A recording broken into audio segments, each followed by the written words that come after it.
கர்த்தருக்கு முன்னாடி தப்பு பண்ணிட்டு மிஸ்டேக் பண்ணிட்டு ஏன் யாரும் தப்பு பண்ணலையா, நீங்க தடுத்துக்க வேண்டியதானே அப்படின்னு விதண்டாவாதம் பேசுறதை விட்டுட்டு நீங்க தாழ்மைப்படுவீர்களே ஆனால் கண்டிப்பா சொல்றேன், அந்த இடத்திலேயே நீங்க கேட்ட அந்த சாரிக்காகவே உங்களை உயர்த்துகிறதற்கு கர்த்தர் வல்லவரா இருக்கிறார். தாழ்ந்து போறது தப்பு இல்ல ஆண்டவருடைய பிள்ளைகளே.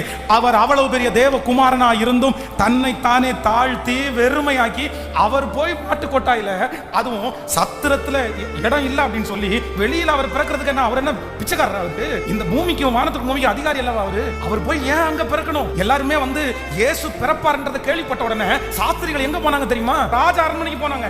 ஏன் அப்படின்னா யூதருக்கே ராஜாவாய் பிறக்கிறவர் எங்க தான் பிறப்பாரு? அரண்மனையில தான் பிறப்பார் அப்படின்னு போனாங்க. ஆனா ஆண்டவர் எங்க பிறந்தார் தெரியுமா? மாட்டு தொழுவத்துல பிறந்தாரு.